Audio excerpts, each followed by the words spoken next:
up, fellow travelers? Mark here with Wolters World. Today we're here at Gardaland here in Italy. And today we're going to talk about some of the differences and similarities between amusement parks in Europe and the US. So you can have a great time no matter where you go, because whether you're here in Gardaland in Italy or you're Disney World or Cedar Point in the US, you can have some great times as a family. So we want to help you out. So we'll go out throughout the park and talk about some of the differences and similarities. So let's get back into Gardaland.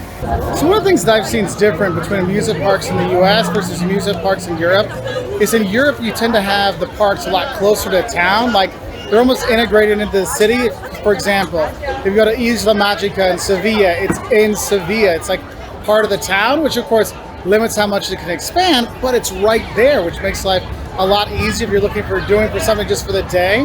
Whereas in the US, I seem to find them to be more kind of a destination in and of themselves. So you're going to Disney, you're going to Epcot, you're going to Universal, things like that. So the locations are a bit different. So it's kind of like if you're coming to a European amusement park, it's more like it's part of your vacation, whereas in the US, it's the main focus of your vacation when you go to an amusement park. Another thing I did notice in terms of the size, usually the parks are a lot larger. Like there's just more space, you're doing a lot more walking. So doing the buy 2-day tickets and stay overnight to go back for 2 days is usually a better bet to get most of the park. Whereas if you're in a European one, they tend to be a bit smaller. So you can do it as a half day or just a full day there, then go back to your hotel or your apartment, no problem.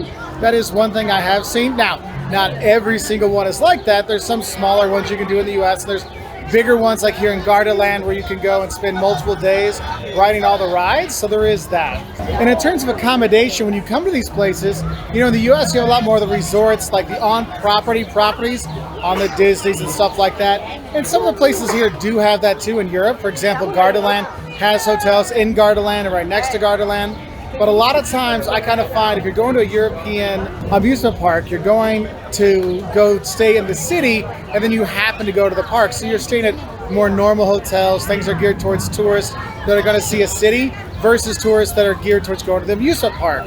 So that's why in the US, when you have the resort ones, you'll have the shuttles or free shuttles to the parks and stuff like that. It's kind of a bonus kind of thing. Whereas here you don't see it as much because going to the park is not the main focus of the hotel. The hotel's just you're staying in the city and then you go to the park on your own. Now, another thing to talk about is actually when we're looking at the themes of the amusement parks. Now, all the amusement parks around the world seem to have like themes within their parks. But I find in Europe, the actual overall theme, like for Salamo here, the main guy for here at Gardaland, he's everywhere. So if you are in Fantasyland, if you're or Fantasy Kingdom, or if you're in the Wild West stuff, you're going to see him all over. Whereas in the US, it's more like, oh, that land might have their own mascot kind of stuff. But overall, I mean, they all pretty much are good at staying on brand, if you know what I mean. So that's kind of cool. In terms of technology, I think the US parks do a little bit better with the wristbands and stuff like that. Maybe you want to just pay with a wristband instead of paying for things one by one. Now, I'm seeing that more and more in European parks as well. But in general, I think the US ones are up on technology. So make sure if you're going to like a Disney or something like that, download their app so you can actually get like updates of how long are the lines, when is my fast pass going to be, if I have reservations for dinner and stuff like that. Those are a little bit more helpful in the US. So the technology in the US ones, I think, will give you more bang for your buck than here. Where an old-fashioned map in Europe is pretty much all you need. But let's go see some other stuff here at the park. So Kayla, what did you think about Gardaland? So the things I like about Gardaland are that even if you're short like me, you can still ride all of the rides actually. And even little kids like 5-year-olds can ride most of the rides. But it's not just all little kids stuff, some of them are pretty fun. Cool, awesome. What about you, Liam? It's family friendly. All the rides are really cool, and some that have crazy things like obstacle illusions. Robot dead Egyptians that I hated. And I think that's all. So the thing I love most about Gardaland in particular is that a lot of the really fast, fun coasters are also a lot longer. Like there was Mammoth, and I kept thinking, oh, that's the end. Oh, it must be ended now. And it just keeps going. They're longer rides, so you get a lot more fun out of it. Now, there are a lot of similarities between US and European parks. One thing is in terms of the food, it's a lot of fast food kind of stuff with the occasional local fare. I do think that in Europe you do get more local food than you do in the US. but pretty much all of them will have the hot dogs, chicken burger, hamburger kind of stuff like that you know kids like, and it's fast and easy in and out.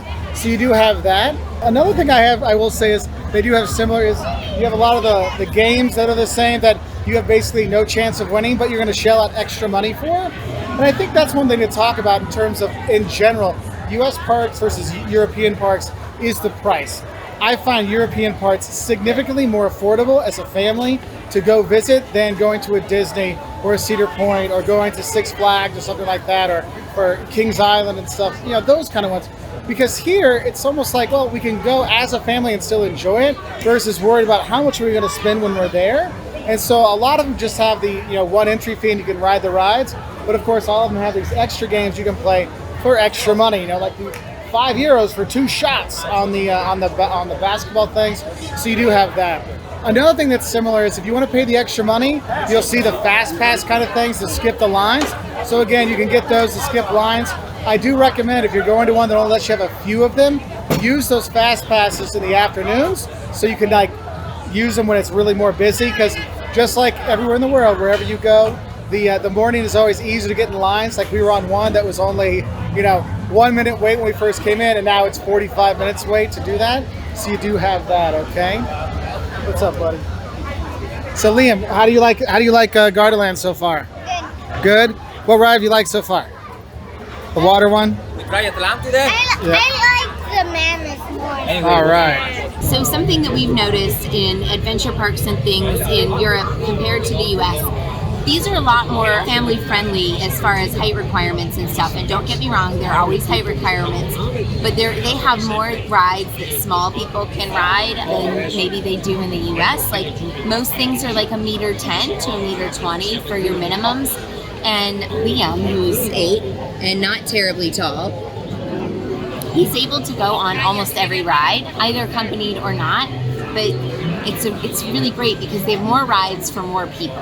So they also tend to have a lot more rides for kids who are under that 1.20 There's a lot more variety for little kids, so that they have more to do and not just sit around and wait for the big kids or the adults to get done with their rides. So now when we look at the rides, I mean, you'll have good rides everywhere you go, so that's nice whether in the US or Europe. I do find that the rides in Europe seem to last a bit longer as opposed to like the 30-second or minute-long rides. It's like 1.5 minute to 3 minute long ride, so that's kind of a nice thing. You feel like you get a bigger bang for your waiting in line buck.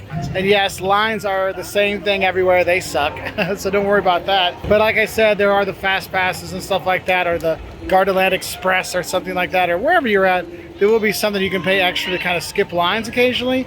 So do use that when you do need it. So there is that there. But overall, I've had a really good time here at Gardaland. We've been to Hansa Park, we've been to Isla Magica, we've been to, in Europe, we've also been to Prater in Vienna, which is also one where you actually pay for each ride you go on. We've also been in the US, we've done Disney, Universal. I went to Cedar Point for like every summer as a kid. Six Flags, Great America, all those kind of things. You do have a lot of options out there. And amusement parks, no matter where you go in the world, are fun for the whole family, which is quite nice. So I hope this helps you know a little bit about what's it like coming to a European amusement park versus a US amusement park. Very similar kind of stuff. I do find that the ones in Europe are a bit less crowded. I mean, obviously, if you're coming here on a weekend in the summer, well, I don't promise you anything. But if you come in here, we're here in June, and we're not having too many issues here. So that's kind of nice. So anyway, hope that helps you know a little bit about the differences and similarities between amusement parks in the US and in Europe. Let me know which amusement parks you like to go to. What are some of your tips? We have some other fun things for like Disney World and other fun parks and stuff like that to give you some tips for that too. So wish you all the best. Have a great time, and bye from Gardaland here in Italy. Bye, as they loop around for a finish.